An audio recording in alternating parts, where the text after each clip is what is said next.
Bonjour à tous, j'espère que vous allez bien. Alors dernièrement, je lisais 1 Corinthiens 14, 1 à 37.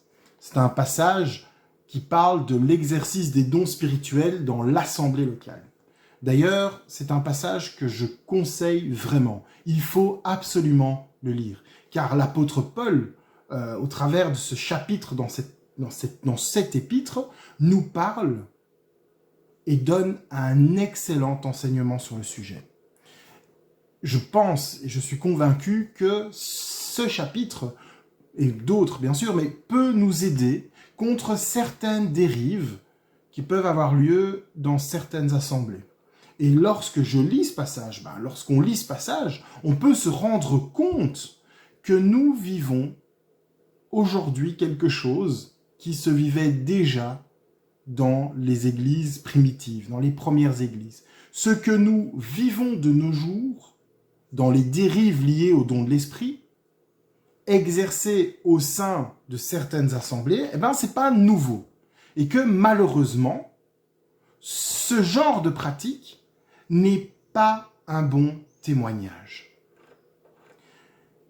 Et on peut se poser des questions sur l'exercice des dons spirituels, au sein de l'Église, mais aussi dans notre vie personnelle, en tant que disciple de Christ. Et ce n'est pas malsain de le faire. Je pense au contraire que c'est sain de se poser des questions, de se demander le pourquoi, le comment, le où, le quand.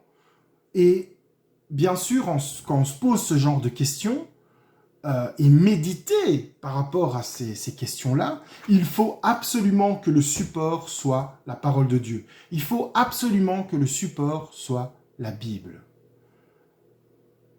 C'est bien de prendre des informations à gauche, à droite, mais il faut absolument que ce que l'on prend comme information soit en accord absolu avec la Bible. Même ce que je vous dis aujourd'hui, il faut que ce que je vous dis aujourd'hui soit en accord absolu avec ce que la parole de Dieu, dans son entièreté, je ne parle pas que d'un verset, dans son entièreté, de Genèse à Apocalypse, soit en accord avec la parole de Dieu, ce que je vous dis. Et je pense que lorsqu'on a ce genre de démarche, ça peut nous éviter, bien sûr, on n'est pas à l'abri à 100%, parce que le mal essaye toujours de nous corrompre d'une façon ou d'une autre, mais ça peut nous éviter de tomber dans certaines dérives. Et aujourd'hui, j'avais envie de partager avec vous ma réflexion personnelle sur les dons spirituels dans ma vie, enfin dans la vie du disciple de Christ, mais aussi du disciple de Christ dans sa vie personnelle, mais aussi dans sa vie, dans sa vie dans l'assemblée. Je ne pense pas qu'il y ait vraiment de grosses différences, mais voilà, dans la vie personnelle, dans l'assemblée. Et bien sûr, j'aurais pu être beaucoup plus long et développer plus le sujet, mais je vais essayer dans cette vidéo de rester concis. Et donc voilà ce que j'avais envie de partager avec vous ce matin.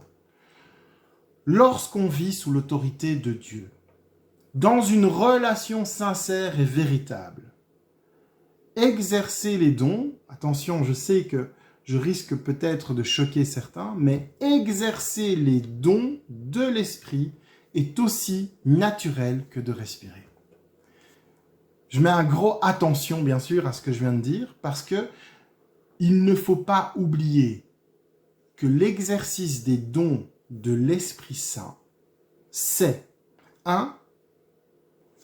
Rien n'est dit ou fait par les disciples de Christ sans que l'Esprit de Dieu ne les ait inspirés. 2.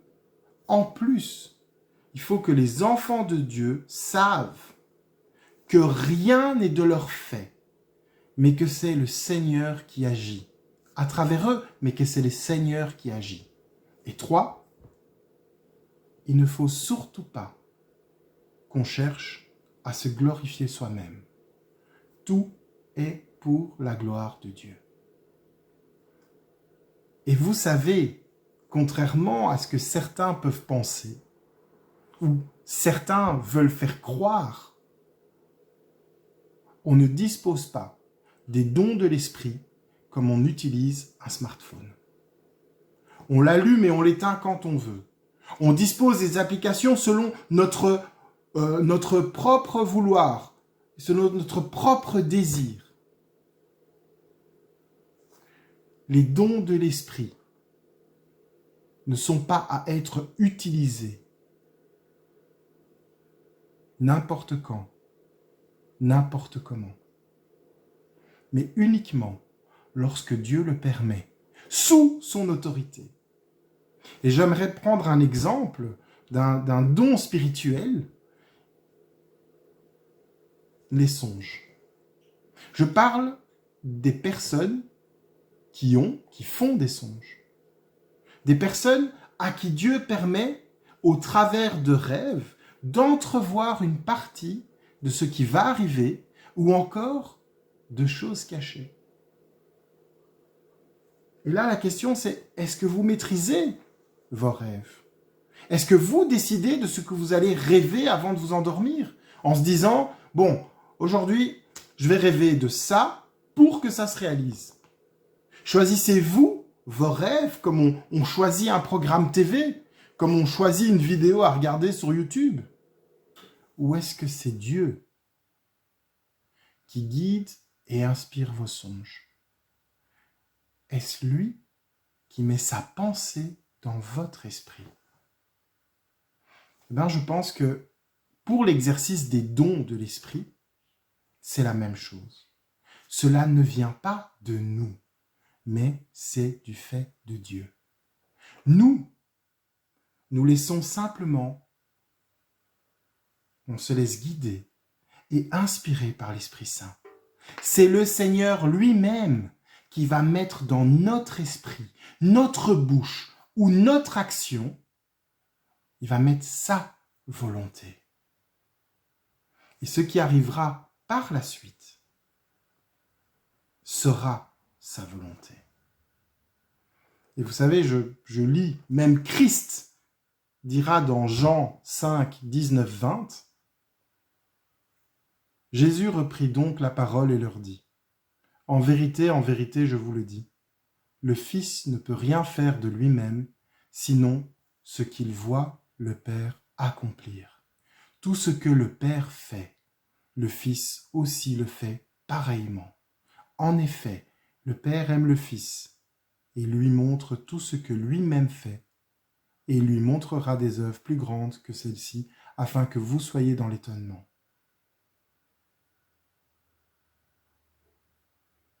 Vous savez pourquoi tous les miracles que Jésus faisait fonctionnaient? Bon, j'aime pas vraiment le mot « fonctionne », mais pourquoi tout ce que Jésus disait est vérité? Pourquoi il arrivait à voir et à révéler tout ce qui était caché? Eh bien, parce que tout ce que Jésus faisait était inspiré par l'Esprit Saint. Il agissait constamment sous l'inspiration de l'Esprit. 2, parce que Jésus vivait une relation sincère avec Dieu. Il avait une vie de prière. Il méditait la parole de Dieu. 3, parce que rien de ce que Jésus faisait était pour sa propre gloire, mais uniquement pour celle du Père céleste. Vous savez, s'il avait voulu, il aurait pu vivre sur terre dans l'opulence d'un palais. Il aurait pu être assis sur le trône d'Israël, car il est, et il sera. Il est le roi légitime. Il est le roi légitime. Il est le roi des rois.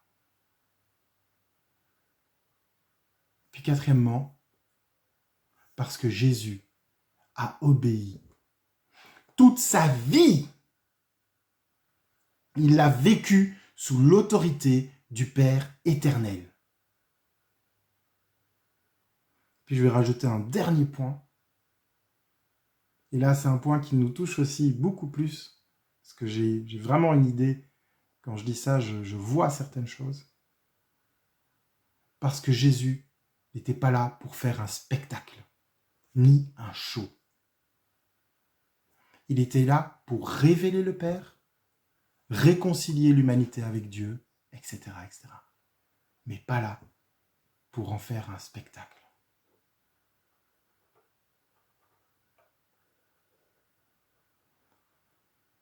Je vous invite vraiment à lire ou à relire et à méditer 1 Corinthiens 14, 1 à 37. Et de prendre ce passage comme point de départ pour votre méditation personnelle concernant les dons de l'esprit.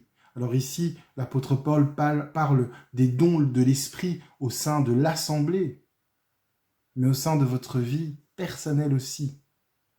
Parfois, Dieu vous permet de disposer des dons de l'esprit, mais de méditer vraiment sur ce sujet en se posant la question du pourquoi, du comment, du quand, du où. C'est vraiment important qu'on se positionne en tant que disciple de Christ par rapport à ce sujet-là qui est important et qui fait partie de la vie du chrétien. Les dons de l'esprit. Et je voulais juste partager avec vous mon humble réflexion personnelle justement sur les dons de l'Esprit Saint dans la vie du chrétien. Ma réflexion est que tout don de l'Esprit est un cadeau offert par l'Éternel à ses enfants pour l'édification et la sanctification. L'édification de l'Église afin de proclamer la vérité, l'Évangile, et de rendre gloire à notre Père céleste, dans l'obéissance et la soumission à Dieu, inspiré et guidé par son esprit, dans l'ordre et le respect, au travers d'une relation sincère et véritable, d'une vie de prière et de méditation de sa parole. Non pas pour la gloire d'un homme, non pas pour ses propres fins personnelles, ou encore pour assister à un bon spectacle chrétien, mais pour faire grandir en maturité spirituelle l'Église, avec un grand E, l'Église de Christ. Parce que chacun de ses disciples, né de nouveau, baptisé par le feu de l'Esprit, a reçu au minimum un don de Dieu. Et je dis au minimum.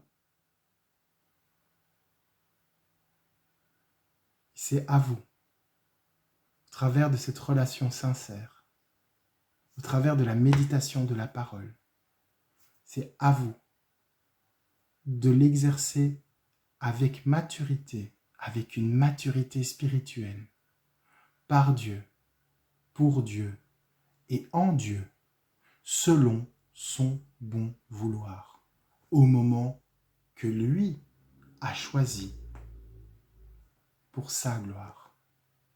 Soyez bénis.